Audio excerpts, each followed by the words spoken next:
What's the earliest survival game that you can remember? Minecraft? Spore? Project Zomboid? What about The Sims? Nah, The Sims wasn't a survival game. Or was it? Back in 2007, The Sims 2 Castaway was a console spin-off of the life simulation game The Sims 2. It was the console equivalent to Castaway Stories, and some have hailed it as one of the first survival games. Let's explore this claim. Easy guys, join me for another challenge video as I attempt to discover if The Sims Castaway Stories was the... No, after surviving my first challenge of Windows compatibility issues, I was thrust into a new adventure, shipwrecked and single. Being stranded without shelter, dehydrated, and without a way to light a fire takes a backseat when you're on a mission to Destination Ding Dong. First, we need a hero for this adventure, an outcast, a sim called Stim. Being a more prominent man would give me a survival advantage when it came to sustaining myself without food, but a skinny guy might have an advantage when it came to hunting prey. Quick and lithe. Agent Smith? No, I want an average balding dude. There he is. Now, what traits are going to help me survive? He doesn't need to be outgoing, playful, or pleasant. I'm stranded alone, so I'll take shy, serious, and grumpy. That'll do. But more importantly, in an island survival scenario, I need to pick what turns Stim on. What is this game? Stim had a fetish for strong-smelling redheads, like foxes, and he doesn't like girls with beards. Stim woke up floating aboard a crate from a burning wreck. The yacht he had been on had run aground, and the events that had led up to this moment were hazy. As he came around, he found himself on an empty beach, with no idea how he'd gotten there. He immediately found a metal axe that had mysteriously floated to shore next to him, which was bloody convenient. The crate he had floated to shore on was now buried in the sand, but if he could secure it, it would be ideal for storing our belongings. Stim was no stranger to Bear Grylls shows and knew he needed to act fast to survive. After moving the chest, he gathered coconuts from a nearby tree. Food and hydration were essential. He gathered building resources, starting with a piece of wood. Then he began crafting some survival essentials, such as a campfire. But before Stim could settle by the fire, he heard the distant rumble of thunder in the distance. Imminent rain. He needed some kind of shelter if he wanted a way to stay comfortable. This would do for now. The Sims is forgiving when moving objects without drawbacks, so I moved my campfire closer to the shelter. This camp was starting to feel nice and cozy. All he had to do was wait for rescue. He wasn't tired enough to sleep, so Stim just sat at his shelter and thought about Baldur's Gate 3. Eventually, he got a few hours of shut-eye. During the night though, some local orangutans snuck in and ransacked the camp, stealing all the food, including all the coconuts, leaving a dirty mess on the floor. To make matters worse, it was lashing it down, dulling his spirits. I'd have to clear up this mess. As we were in the jungle, I elected to be as ecologically responsible as possible by setting everything on fire. First, he needed a few more resources, and then he built this landfill pit. Get in there, filthy coconut. It's time to clean up that orangutan mess. Where did these garbage bags come from? I could make a water collector out of these bags by... Nah, I'll just burn them instead. Next, he decided to take a swim in the sea. He took a nice bath while slowly relieving himself. As he swam about, he noticed a fish floating around him. Once he was absolutely certain it was a fish, he planned a method to catch it. It was time to practice his spearfishing. This took some time, but eventually he got lucky with whatever fish this was. Soon, night fell, and he managed to grab a few hours in the shelter. He elected to poach his catch of cod by the fire instead of trying to eat it raw, living like a king. Who said that bushcraft was hard? As morning broke, he continued exploring the beach for wood. As he ventured further from the shelter, he found a pair of palm logs sitting by the shore. They had both been cut to perfect lengths already. Nice. Could this be a raft to make my way back to the mainland? After a short rummage around the beach, he found some bamboo lengths to construct a platform. However, for this to work, he needed something to bind the bamboo together securely, and right now, he wasn't sure what to use. He'd explored most of the beach at this point, and the only clear paths he could find deeper into the island were blocked by undergrowth. He began combing the island for any conveniently placed metal tools he could use to hack the vegetation back. After digging around in the sand for a short while, his efforts were rewarded when he discovered a large machete. He rapidly hacked back the undergrowth with his newfound weapon, imagining what he'd do to those orangutans that ransacked his camp. Get some. Finally, he cleared a path through the undergrowth. It wasn't long before he came across an old plane wreck. After searching through the wreckage, he found a map of the continent. Nice. Before venturing further into the jungle, he gathered some extra resources in the area, such as wood and coconuts. Then, he saw them. The orangutans who raided the camp. Time to teach these punks why Homo sapiens are top of the food chain. They say an orangutan has the strength of 6 men, but Stim knew Sim Fu. He got the hairy knuckle-dragger in a chokehold, but the little grifter kept slipping out of it. In the end, he had to use brains over brawn. He grabbed some bananas from a nearby tree to distract the orangutans before sneaking under their tree and robbing their stuff. Karma. It was only some weird old totem, but it might be a nice decoration on the beach. Sweet. As the days passed, Stim needed a way to keep up with his survival chores. As this was The Sims, he faced pressure to stop lazing around on the beach and get a job. This was an opportunity for Stim to pursue his dreams, a career in leaf gathering. While the benefits didn't include healthcare or dental, he would earn 62 food and 40 resources daily, which seemed worthwhile. However, while Stim went to work, I was left, well, I guess I'll look at this beach for a bit. So I quit Stim's career and decided to collect resources myself. Many more days passed without issue. He hunted fish and collected wood on the beach until one day, the orangutan showed up. Expecting a fight, Stim rolled up his sleeves. What was he here for? It turns out he had only come to the beach to leave an absolute stinker in Stim's toilet, shortly before stealing some coconuts. Regrettably, as Stim was unable to best him in a fight, he agreed he could stick around the camp if he promised to keep the other orangutans at bay. Over time, they grew to appreciate each other's company, and the orangutan loved his Sylvester Stallone impressions. With the new arrival, Stim's sleep pattern was all over the place. He tried to sleep during the night hours, but often slept throughout the day to make up for lost energy. During the daylight hours, Stim put his newfound orangutan pet to work, hunting food. What a chimp off the old block. In the meantime, he continued rummaging around the jungle until he found a gemstone. It looked like an eyeball, eerily familiar to those in the totem he stole from the orangutans. Oh, and walking around in his underpants was also a thing. Why bother getting dressed when you're on your own on a desert island? Back at the beach, this gemstone eyeball seemed to belong to the totem. As he reunited it, the statue expelled a green mist, like some kind of tribal air freshening dispenser, only it smelt like roadkill smeared with Mexican food. Immediately, Stim felt sick as a dog. Luckily, medicine wasn't hard to find.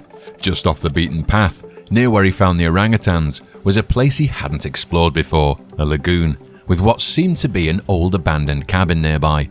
Once again, he'd forgotten to get dressed. I loved going exploring in my underpants, but I never seemed to find anything interesting. Until now. Bottoms up. Not only that, but this house seemed pretty cool. It didn't seem like anyone lived here anymore. Maybe Stim could move in, but in reality, he needed to find his way home or await rescue. He soon snapped out of it. The raft required more work, and that was to be the priority. He bound the base together with vines, but it still needed some kind of sail. As night rolled in, the cold forced him to reconsider the house by the lagoon. The raft was still a priority, but while Stim was waiting to find a new sail, this was a nice upgrade. Furthermore, there were new places to explore beyond the lagoon home. After half a day of hacking through the jungle, he came across another beach. More survivors! This wasn't good news. Stim was grumpy and socially inept. To make matters worse, people thought Stim was here to rescue them, but he was only here to laugh. This camp needed to be of better quality. It seemed utterly disorganized. It turns out their leader, Hugh, had lost one of their group, an old professor. As I'd already explored a fair chunk of the island, I offered to look for him and see if he needed assistance. Stim wished he hadn't. He'd have to wander through a swamp, the professor's last known whereabouts, to find him. He found a way around the swamp's edge until he came across an old boneyard. The professor was only out here to escape all those louts on the beach, but Stim was in luck. After telling the professor about all the plans to build a raft and search for a sail, he was told of a crossroads where he could find a mast to hang the sail off. So, Stim pushed onwards, to the crossroads. And just like that, there it was. A tribal stave of some kind, but could it work as a mast? It was handmade by some natives, so he had to be quick in case anyone noticed. What a lovely old professor, a couple of hairy boiled eggs working together. Mission accomplished. He rushed back to the beach and upgraded the raft. It was almost ready. He just needed some kind of sail, and he was out of here. Unfortunately, after heading back home, all the layabouts from the beach showed up at the lagoon house. Stim was mobbed. Damn, this is socially awkward. Things worsened when the orangutan approached and started grooming him in public, while everyone stood there and watched intently. Shortly after, it started lashing it down again, so Stim ignored his guests and went to bed. Upon waking, Stim returned to the old beach for some peace, where it all began. Times felt simpler then. He went spearfishing, had a wash in the sea, and ate some of the fish on the beach. The good old days. Anyway, it was time to crack on with the raft, so he headed out to find some grass he could weave into a sail. After a trek through the jungle in his underpants, he found some unusually waxy grass that he could weave into, well, something at least. He cut as much as he could when he caught a child being chased by some dogs. They probably just wanted to play, so he shooed them away. The girl was grateful. She was an island native and promised to introduce me to her people. Since Stim didn't like people, he just carried on cutting grass instead. But what if these natives could help him with the raft? It still needed a sail and some kind of rudder. Damn it! Reluctantly, Stim visited the native village and arrived in a trading town.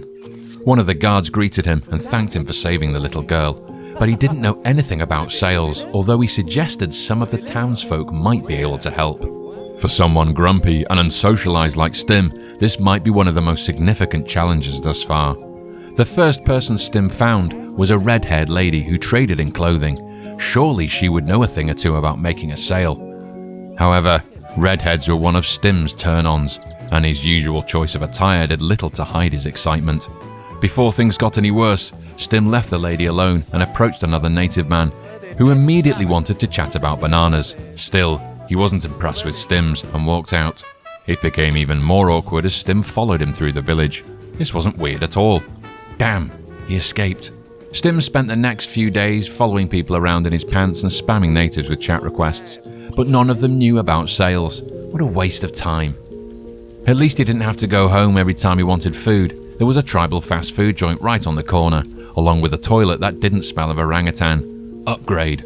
His persistence was rewarded when one of the village elders agreed to craft Stim a sail for his raft, but first he had to speak to the village chief himself at the harbour. However, the chief was nowhere to be found, allowing Stim to inflict his social skills on the natives again. Something was off about the natives here. He could approach women he had never met before and start tickling them at random without getting pepper sprayed. However, things got out of hand when Tamata, one of the locals, seemed to be making a pass at Stim. Some profound words were exchanged, and then she left. Meanwhile, all this tickling finally caught the eye of the chief, who agreed to talk to him. However, instead of helping me with a sail, he told me to call one of the girls in the village for a date. Right. No pressure then. The red-haired shopkeeper wasn't in the address book, so he called Tomato instead. She was now Stim's date to a strange volcano festival the chief had organized. Then Tomato jumped into the hot tub with two strangers while Stim was forced to watch. An unexpected obstruction on his voyage to planet Ding Dong. Luckily, the Sims made it easy to eliminate sexual competition, so people can play Cupid more easily. This was good news, because the natives were really eager for Stim to make a move on Tamata and get a cuddle. They weren't going to let him escape the island without doing so. Unfortunately, Tamata didn't like Stim enough for a cuddle, blocking any progress. Stim was trapped. The next day, Stim returned to the hot springs to make another effort cuddling Tamata. Stim told Tamata a dirty joke. So dirty, in fact, that it had to be told outside of the pool. Tamata loved this so much that from this point on, she was obsessed with telling Stim dirty jokes, which due to his shy, bashful nature, Stim didn't like at all. But it was a means to an end. Tamata agreed to cuddle, and the deed was done. It was time for Stim to finish his raft. But in a sudden turn of events, the chief invited Stim to live with them in a village residence. Clearly, the chief was trying to set Stim up with wealth and hot girls so he couldn't leave. This felt like some kind of pig butchering scam, but without help, there was no way off the island, so he had to play along. Stim returned to the lagoon hut with much to think about. keen to recharge his batteries after days of socializing with the natives. If only. Hugh and the other louts had found the lagoon hut. If only he could get them to leave. Stim tried to annoy Hugh to see if he would get lost, but it didn't work. To make matters worse, the monkey came over and thanked Stim publicly. Hugh found this hilarious. There was only one thing for it. If you really want someone to exit quickly, only one substitute exists. Lean in for a tender kiss. That did the trick. But Hugh still wouldn't leave. He wanted to share the lagoon house with Stim. What Stim wouldn't give for some time alone. Instead, he agreed to give Hugh the house. Hugh was really pleased with this and started boasting about it to the other louts. So, before he left, Stim sold everything inside the house, pocketing the resources. So long, sucker. Enjoy the empty house. Since the chief had offered him a village residence, Stim moved into his new home. True to his word, the chief had also helped him to acquire a sail for his raft. It was almost ready now. All he needed was a rudder. The chief had only one more task for Stim to complete. Then he would instruct his people to make a rudder so he could finally leave. The task was to collect a drum from a haunted village. That sounded easy enough. First he had to speak to a shaman about removing a great jaguar that guarded the entrance. If anyone entered the cursed village, doom would fall on everyone on the island. Apparently. Jeez, Tomato was obsessed with dirty jokes. What monster have we unleashed? Stim trekked through the jungle to visit the shaman. He found him getting stoned.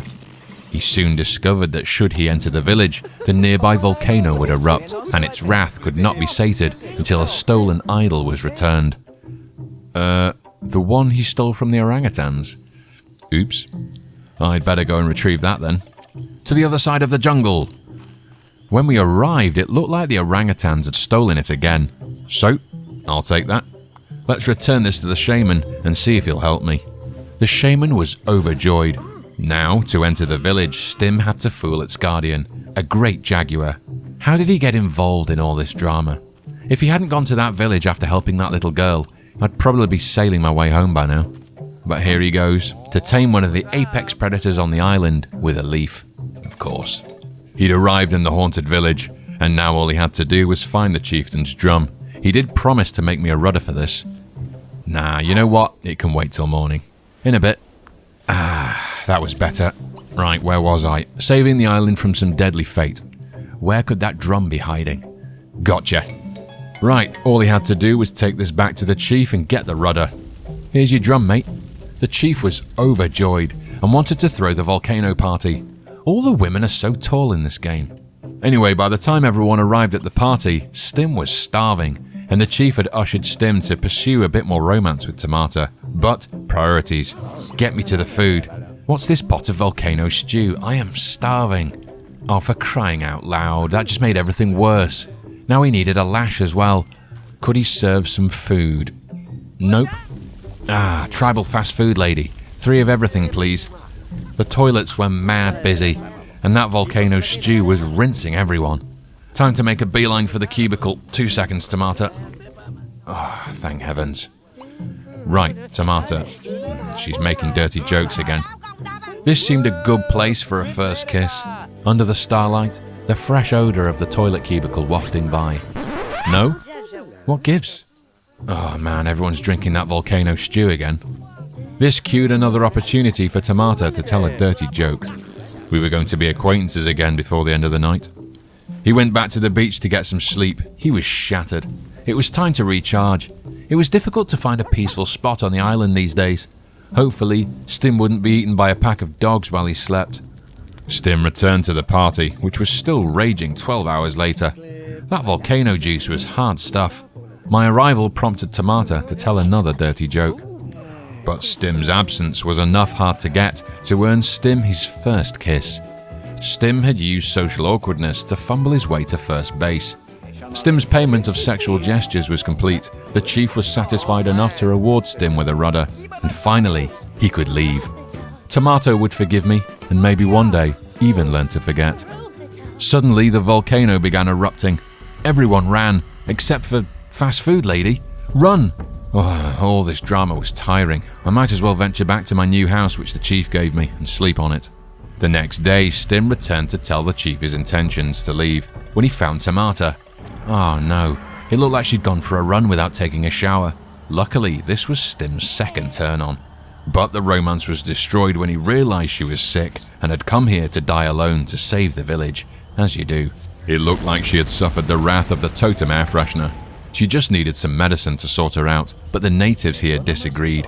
Stim told them he'd go and find some medicine and return to save Tomato and the rest of the village, but not before he gets 40 winks. Right, where was I? The raft. I'd sail out to Volcano Island and find some medicine. I'd been dreaming about taking this bad boy for a spin. First, the rudder he got from the chief needed attaching. Or not. Oh, you've got to be kidding me. My raft. Major setback.